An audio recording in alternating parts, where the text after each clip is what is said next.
pagpupugay sa mga bagong iskolar ng bayan ng Politeknikong Universidad ng Pilipinas. Tayo ay iskolar ng bayan, hindi lamang dahil tayo'y pinag-aaral ng buwis ng mamamayan. Iskolar tayo ng bayan dahil tungkulin natin ang paglingkuran, ang pamantasan at sambayanan. Napatunayan na sa kasaysayan na ang ating tagumpay ay bunga ng ating kolektibong pagkilos. Tinutulan natin hanggang sa kasalukuyan ang 16,000 pesos tuition increase sa PUP Senior High School at matagumpay nating naipabasura ang 500 pesos alumni fee at 1,200 pesos memorabilia fee.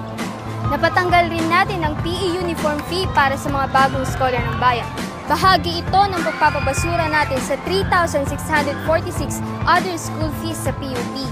Matagumpay rin natin naipabasura ang overpriced na medical examination fee. Kung kaya't i-refund sa mga estudyante ang 85 pesos hanggang 150 pesos na medical examination fee. Sa main campus, naigiit natin na hindi ROTC ang required na kunin ng mga estudyante.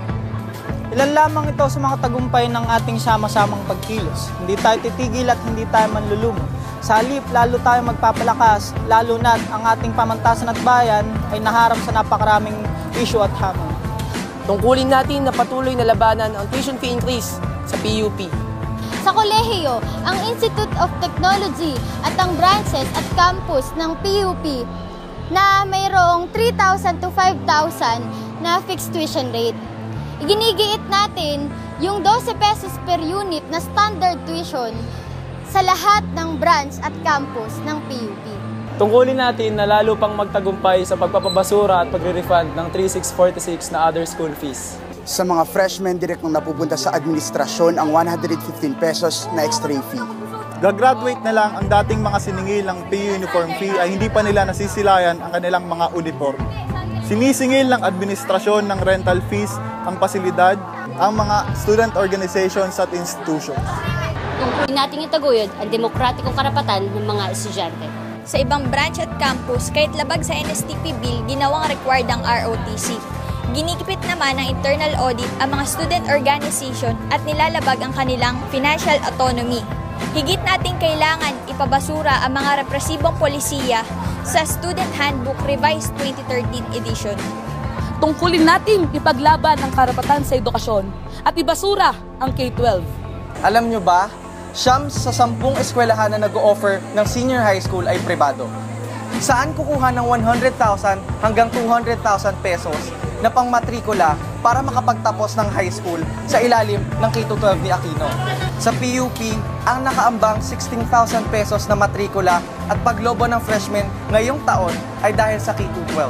Pinalala ng K-12 ang komunikasyon sa PUP at sa buong bansa. K-12 equals dagdag bayarin. Programa ng K-12 na maging balon tayo ng mga alipin para sa dayuhang bansa. Malinaw sa mga isyong nabanggit na sunod-sunuran ang PUP sa boss nitong si Ginoong Noynoy Aquino. Tungkulin nating palisin at panagutin si Noynoy Aquino. Walang taon sa panunungkulan ni Aquino na hindi nagtaas ang tuition fee at other school fees.